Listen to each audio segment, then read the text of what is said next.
Welcome to JEE point.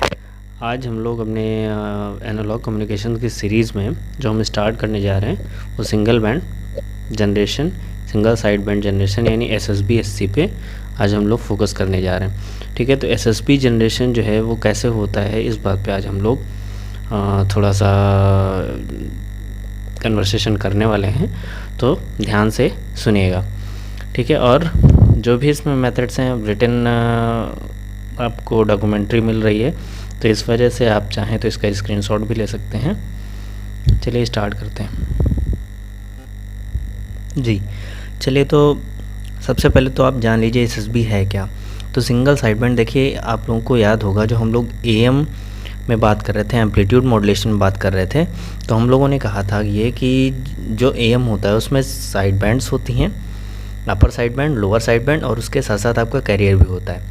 ठीक है, तो कैरियर को हम लोगों ने सप्रेस कर दिया था, तो कैरियर को सप्रेस करने से हमारे पास काफ़ी पावर रिड्यूस हो जा रही थी। लेकिन अगर आप थोड़ा सा सोचिए तो जो हमारे पास डबल साइड बैंड था यानी डीएसबी था, उसमें डबल साइड बैंड में आपके पास एक अपर साइड बैंड होती थी, एक लोअर साइड बैंड होती थी। कुछ ऐसा स्पेक्ट्रम देखने को मिलता है। तो इस केस में आप देख सकते हैं यहाँ पे कि एक अपर साइड बैंड है हमारे पास, एक लोअर साइड बैंड है। तो इस केस में जो भी हमारे पास इंफॉर्मेशन थी आइडेंटिकल होती है। इस साइड बैंड की आप चाहे बात करिए, ये एलएसबी है और ये यूएसबी है, अपर साइड बैंड है, तो इन दोनों में इंफॉर्मेशन आइडेंटिकल रहती है। तो हम दोनों को क्यों ट्रांसमिट करें, फिर बेवजह पावर को मिसयूज़ करें। तो उस वजह से अगर हम सिंगल साइड बैंड को भी भेजते हैं तो उस केस में हमारी इन्फॉर्मेशन गैदर कर सकते हैं हम लोग। तो इस वजह से यहाँ पे इस को पिक्चर में लाया गया, यानी सिंगल साइड बैंड और कैरियर पहले से ही सप्रेस है, तो यहाँ पे सिंगल साइड बैंड को ही हम लोग ट्रांसमिट करने वाले हैं। चलिए, तो इसी सीरीज़ में देखते हैं एसएसबी को हम लोग कैसे जनरेट कर सकते हैं। तो पहला हमारे पास मेथड जो है वो फ़िल्टर मेथड है, और दूसरा हमारे पास जो मेथड है वो फेस कैंसिलेशन मेथड है, and third method is Weaver's method.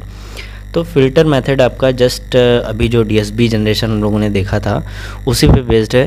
देखिए, डीएसबी जनरेशन में आप लोगों को क्या देखने को मिला था कि वहाँ पे डबल साइड बैंड मिल रही थी। तो अगर उसी डीएसबी जनरेशन को में अगर हम फ़िल्टर आगे लगा देते हैं, एक बैंड पास फ़िल्टर का हम लोग यूज़ कर लें, तो हमारे पास एसएसबी मिल सकती है। ठीक है, हमारे पास एक साइड बैंड को सप्रेस करना है तो हम किसी भी कैरियर को सप्रेस कर सकते हैं with the attenuate limited range of frequencies. Okay, और इससे हमें एसएसबी मिल जाएगा। ठीक है, तो एसएसबी जनरेट करने के लिए बेसिकली हम लोग फ़िल्टर मेथड यूज़ कर सकते हैं। देखिए यहाँ पे देख सकते हैं डीएसबी मॉड्यूलेटर को यूज़ कर सकते हैं और विद बैंड पास फ़िल्टर्स हमारे पास जो होने चाहिए उनमें कुछ इस एलसी फ़िल्टर आप यूज़ कर सकते हो, क्रिस्टल फ़िल्टर यूज़ कर सकते हो, मैकेनिकल फ़िल्टर यूज़ कर सकते हैं, सिरेमिक फ़िल्टर यूज़ कर सकते हैं। आप इन फ़िल्टर्स को यूज़ कर सकते हैं। ठीक है, देखिए मैंने सिग्नल लिया, ये डीएसबी प्रोसेस था, ये पूरा आपका डीएसबी प्रोसेस है। तो इस डीएसबी प्रोसेस को अगर हम फ़िल्टराइज़ कर दें, फ़िल्टर से पास करा दें, तो हमारे पास एसएसबी मिल जाएगी। ठीक है, अब ये इसमें प्रॉब्लम है, यहाँ पे जो फ़िल्टर लगा हुआ है ये प्रॉब्लम है, यहाँ पे जो ये फ़िल्टर लगा हुआ है इसमें प्रॉब्लम है। क्या है प्रॉब्लम, मैं देखते हैं। देखिए, जो फ़िल्टर में प्रॉब्लम है वो है ये कि आप यहाँ पे क्या है, देखिए सबसे पहले तो इसके शार्प कैरेक्टरिस्टिक्स चाहिए। देखिए, अगर आप थोड़ा सा सोचिए इस बारे में तो अभी आपको सारी चीज़ें समझ में आ जाएंगी कि देखिए अगर मान लीजिए आपको अपर साइड बैंड जो है आपको भेजनी है, तो लोअर साइड बैंड पूरी आपकी जानी चाहिए, या लोअर आपको भेजनी है तो अपर पूरी जानी चाहिए। अब आप देखिए लोअर साइड बैंड कहाँ से कहाँ तक है, ये होगी FC माइनस FM, और ये आपका यहाँ पे FC रहेगा, और यहाँ पे FC प्लस FM है। तो आपको FC माइनस FM से FC तक की फ्रीक्वेंसीज़ को सेंड करना है, और बाकी इसके अलावा जो भी फ्रीक्वेंसीज़ है उनको एटेन्यूएट कर देना है। ठीक है, तो सपोज़ मान लेता हूँ मुझे एक कैरियर सिग्नल है, ये समझ लीजिए आप कि हमारी जो 300 हर्ट्ज़ टू मान लेता हूँ 1800 हर्ट्ज़ के बीच की फ्रीक्वेंसी मुझे सेंड करनी है, ठीक है। तो उस केस में मुझे क्या होगा, मान लेता हूँ मैं पर्टिकुलर फ्रीक्वेंसी 300 ही सेलेक्ट करता हूँ। तो उस केस में अगर मेरा कैरियर फ्रीक्वेंसी FC है तो हमारे पास साइड बैंड जो अवेलेबल होंगे वो FC + 300 और FC - 300, दो साइड बैंड हमारे पास अवेलेबल होंगे। अब देखिए, यानी अगर मैं बात करूं FC + 300 और FC - 300, तो FC - 300 से लोअर फ्रीक्वेंसीज़ हमारी एटेन्यूएट होनी चाहिए और FC + 300 से हमारी फ्रीक्वेंसीज़, अपर फ्रीक्वेंसीज़ हमारी एटेन्यूएट होनी चाहिए, ठीक है। यानी ये अपर फ्रीक्वेंसी है ना, तो अपर फ्रीक्वेंसी से जो और ऊपर होंगी उनको एटेन्यूएट करना है और इससे यानी इस पास बैंड को हमें फिल्टराइज करना, हम इस पास बैंड को हमें पास करना है। तो अब देखिए यहाँ से हमारे पास मार्जिन कितनी बची है, 300 इधर 300 इधर, हमारे पास 600 हर्ट्ज़ की मार्जिन बची है, ठीक है। 600 हर्ट्ज़ की मार्जिन बची है। अब 600 मार्जिन में आपको आपका जो फ़िल्टर है वो आपका क्या हो जाना चाहिए, शार्प कैरेक्टरिस्टिक्स का हो जाना चाहिए। देखिए आपका नो एटेन्यूएशन से, आपका यूँ कह लीजिए फुल एटेन्यूएशन से नो एटेन्यूएशन पे आ जाना चाहिए। इस 600 के अंदर में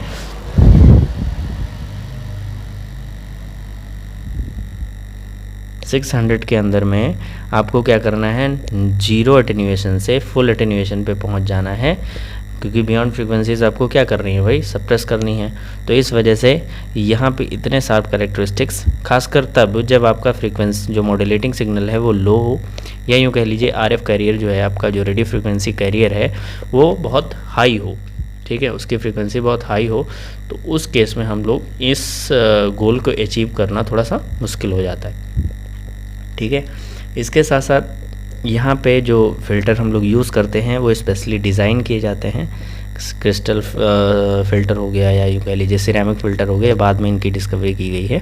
तो ये यहाँ पे यूज़ कर रहे हैं और इतनी शार्प कैरेक्टरिस्टिक्स जो कि असंभव होती है, यानी यूँ कह लो नॉट पॉसिबल है। अगर आपको इतनी शार्प कैरेक्टरिस्टिक्स चाहिए तो आपको क्वालिटी फैक्टर जो है आपके फ़िल्टर का वो काफ़ी हाई रखना पड़ेगा, ठीक है। तो यह बात आपको ध्यान रखनी है। तो डिसएडवांटेज तो काफ़ी हो गए, इस बारे में थोड़ा सा बात हमने कर ही ली है। तो डिसएडवांटेज में एक बार फिर से देख लेते हैं क्या है। ये बहुत बल्की होते हैं, ठीक है, बहुत ज़्यादा कॉम्प्लेक्स तो नहीं कह सकते, लेकिन बहुत बल्की, बहुत डिवाइसेस यूज़ करनी पड़ती हैं। और हाई फ्रीक्वेंसी या यूँ कह लीजिए हाई रेडियो फ्रीक्वेंसी पे, यानी जब आपका कैरियर बहुत हाई फ्रीक्वेंसी का होगा तो उस केस में इसको डिज़ाइन कर पाना पॉसिबल नहीं है। क्यों, आपको समझ में आ गया होगा, यहाँ पे फ़िल्टर का थोड़ा सा लफड़ा है। एंड अगर हम बात करें कि शार्प कैरेक्टरिस्टिक फ़िल्टर, तो वो आपकी आइडियली तो पॉसिबल नहीं है। आइडियली हम लोग ले लेते हैं बट प्रैक्टिकली पॉसिबल नहीं है, ठीक है। तो ये तो बात हम लोगों ने कर ली एक पहला मेथड यानी फ़िल्टर मेथड की, इसमें जो कमियां हैं आपको देखने को मिल गई हैं। नेक्स्ट जो मेथड है हमारे पास, चलिए सेकंड मेथड में स्टार्ट करते हैं, फेज़ कैंसिलेशन मेथड। तो इस मेथड में हम लोग क्या करेंगे, जो फेज़ है यानी जो हमारा यहाँ पे दो बैलेंस मॉड्यूलेटर यूज़ करेंगे और उन दोनों बैलेंस मॉड्यूलेटर को जो भी हम कैरियर दे रहे होंगे, ठीक है, जो भी कैरियर या मॉड्यूलेटिंग सिग्नल दे रहे होंगे उनको अपोजिट फेज़ में देंगे, ठीक है। इसीलिए हमारे पास एक ऑडियो फ्रीक्वेंसी फेज शिफ्टर है और एक हमारा रेडियो फ्रीक्वेंसी फेज शिफ्टर हमारे पास अवेलेबल है। तो देखिए मॉड्यूलेटर ए को हम लोगों ने क्या किया है, एक मॉड्यूलेटिंग सिग्नल और कैरियर सिग्नल दिया है, लेकिन दूसरे मॉड्यूलेटर बी को हम लोगों ने 90 डिग्री फेज शिफ्ट करके मॉड्यूलेटिंग सिग्नल का 90 डिग्री फेज शिफ्ट करके दिया है और कैरियर को भी 90 डिग्री फेज शिफ्ट करके ही दिया है। तो सपोज़ मान लेता हूँ यहाँ पे सिग्नल S2T है और यहाँ पे सिग्नल S1D है, तो उस केस में अगर कैरियर को मैं इस तरह लिखूँ तो S1T हमारा क्या हो जाएगा, प्रोडक्ट मॉड्यूलेटर है बेसिकली, बैलेंस मॉड्यूलेटर, तो आपको पता है दोनों सिग्नल को का प्रोडक्ट बताएगा। तो AC into AM cos 2π FMT and cos 2π FCT। आप चाहें तो इसको ऐसे ही छोड़ सकते हैं या यहाँ पे cos C इंटू बेसिकली यहाँ पे 2 cos A cos B का फॉर्मूला लगा सकते हैं अरेंज करके। तो यहाँ पे आपको कुछ इस फॉर्मेट में इक्वेशन मिल जाएगी। और यहाँ पे सेम एज S2 मिलेगा, तो S2 आपको दोनों साइन फॉर्म में सिग्नल मिलेंगे, क्योंकि 90 कॉस का अगर आप 90 डिग्री फेस करते हो, शिफ्ट करते हो, तो उसका मतलब वो साइन में पहुँच जाता है। तो इस केस में आपको यहाँ पे दोनों साइन सिग्नल मिलेंगे। और आप जब इनको ऐड करोगे, ऐड करो या सब्ट्रैक्ट करो, उसमें दोनों में आपको अगर ऐड करते हैं तो आपको FC माइनस FM यानी LSB मिलेगा, और जब अगर आप सब्ट्रैक्ट करते हैं तो आपको अपर साइड बैंड यानी USB मिल जाएगा। तो ये भी एक फेज कैंसिलेशन मेथड है। यहाँ पे आपको एक एडवांटेज दिख गया है कि यहाँ पे फ़िल्टर की ज़रूरत नहीं है, आपको बिल्कुल भी फ़िल्टर की ज़रूरत नहीं पड़ेगी, ठीक है, क्योंकि आपने सर्किट में देखा है, ब्लॉक डायग्राम में देखा है, फ़िल्टर हमने कोई यूज़ नहीं किया है। तो एडवांटेज में सबसे पहला तो एडवांटेज यही है कि आपको फ़िल्टर की ज़रूरत नहीं पड़ेगी, और दूसरा सिंपल यूज़ है, आपको एडर और सब्ट्रैक्टर का यूज़ बेसिकली यहाँ पर करना है। लेकिन यहाँ पे भी प्रॉब्लम है, जो फेज शिफ्टर आपने लगा रखा है, देखिए फेज शिफ्टर जो आपने लगा रखा है वहाँ पे फेज शिफ्ट जो होगा वो देखिए SSB है, यहाँ पे कांस्टेंट एम्पलीट्यूड नहीं है, यहाँ पे क्या है, वेरिंग एम्पलीट्यूड है। लेकिन जो आपका फेज शिफ्ट सर्किट होता है वो आपका कांस्टेंट एम्पलीट्यूड सर्किट होता है, ठीक है। तो यहाँ पे वेरिंग जो 90 डिग्री फेज शिफ्ट हमारा होना चाहिए वो हमारा कांस्टेंट एम्पलीट्यूड के साथ होना चाहिए, लेकिन यहाँ पे एम्पलीट्यूड वेरिएबल है, तो इस वजह से यहाँ पे सर्किट में एरर आएंगी, आपका 90 डिग्री फेज शिफ्ट कंप्लीट में भी ना ही मिले। अच्छा, अगर आप इस प्रॉब्लम को अवॉइड करना चाह रहे हैं तो आपको क्या करना पड़ेगा, आपको फेज शिफ्ट सर्किट जो है वो एक्यूरेट लेना पड़ेगा, आइडियल सर्किट, एक तरह से मोस्ट प्रोबेबली आइडियल सर्किट या एकदम प्रिसाइज सर्किट लेना पड़ेगा। खैर, दूसरी बात अगर हम लोग यहाँ बात करें तो यहाँ पे हम लोगों ने क्या किया है, हम लोगों ने यहाँ पे कोई भी फ़िल्टर यूज़ नहीं किया है, ठीक है, यहाँ पे कोई भी फ़िल्टर हम लोगों ने यूज़ नहीं किया है। अच्छा, और एक ही प्रोसेस हम लोगों ने कैरियर का भी यूज़ किया है। देखिए यहाँ पे फ़िल्टर नहीं है तो सबसे बड़ा ड्रॉबैक ये होने वाला है कि यहाँ पे अगर मान लीजिए इनकेस अपर फ्रीक्वेंसीज़ आई, ठीक है, वो नॉइज़ की वजह से हो या किसी भी इंटरफेरेंस की वजह से हो, यहाँ एड अप ऑफ फ्रीक्वेंसीज़ अगर हुआ तो वो आपका जो है इन्फॉर्मेशन वर्स्ट कर सकती हैं। क्यों? क्योंकि फ्रीक्वेंसीज़ हाई होंगी, यहाँ पे फ़िल्टर आपने लगाया नहीं है तो फ्रीक्वेंसीज़ फ़िल्टर नहीं हो पाएंगी। जब वो फ्रीक्वेंसीज़ फ़िल्टर नहीं हो पाएंगी तो वो सिग्नल में प्रेजेंट रहेंगी, जिसकी वजह से सिग्नल आपका डिस्टॉर्टेड हो सकता है। तो उससे अवॉइड होने के लिए एक रास्ता यही है कि आपका जो बैलेंस मॉड्यूलेटर है वो मैच्ड होना चाहिए, ठीक है। अगर बैलेंस मॉड्यूलेटर मैच होता है तो काफ़ी हद तक आपका रिडक्शन हो जाएगा अपर फ्रीक्वेंसीज़ का। तो यहाँ पे बस 2 ड्रॉबैक निकले हैं। एक तो आपका ये कि 90 डिग्री फेज शिफ्ट जो है कांस्टेंट एम्पलीट्यूड के साथ होना चाहिए था, लेकिन यहाँ एम्पलीट्यूड वेरिएबल है। और दूसरा ये कि आपका जो बैलेंस मॉड्यूलेटर है वो मैचिंग होना चाहिए था। चलिए हम लोग थर्ड मेथड को अपने देख लेते हैं, और थर्ड मेथड में हम लोगों ने देख लेते हैं क्या पॉसिबिलिटीज़ हैं। देखिए हमारे पास थर्ड मेथड अवेलेबल है, रिवर्स मेथड। इसमें क्या करते हैं, देखिए दोनों में कमियां आपको देखने को मिली हैं, तो यहाँ पे उन कमियों को थोड़ा सा दूर करने की कोशिश की गई है। फ़िल्टर भी यूज़ किया गया है और बैलेंस मॉड्यूलेटर का यूज़ करके सिंपल सर्किट भी बनाया गया है। तो यहाँ पे देखिए एक m(t) सिग्नल लिया हमने, और सबसे पहले इसका मॉड्यूलेशन हम लोग एक ऑडियो फ्रीक्वेंसी कैरियर से कराते हैं, यानी लो फ्रीक्वेंसी कैरियर से कराते हैं, ठीक है, ऑडियो फ्रीक्वेंसी कैरियर, ठीक है। तो जो सबसे पहले जो m(t) है वो आपका मॉड्यूलेटिंग सिग्नल ही रहेगा, उसमें नो प्रॉब्लम है। तो A और B, बैलेंस मॉड्यूलेटर A और B जो है उन दोनों का मॉड्यूलेशन आपका ऑडियो फ्रीक्वेंसी कैरियर यानी थोड़ा लोअर फ्रीक्वेंसी कैरियर से हम लोग कराते हैं, और यहाँ पे कैरियर का फेज शिफ्ट करके हम लोगों ने इस सर्किट को बैलेंस मॉड्यूलेटर B को दिया है। अच्छा, जो भी हमारे पास सिग्नल प्रेजेंट आएगा, ठीक है, उसको हम फ़िल्टर से पास कराएंगे, लो पास फ़िल्टर से। तो यहाँ पे जो लो फ्रीक्वेंसीज़ हैं वो आपकी रिड्यूस हो जाएंगी, और फिर फाइनली उसका मॉड्यूलेशन कराएंगे हाई कैरियर के साथ, हाई फ्रीक्वेंसी कैरियर के साथ।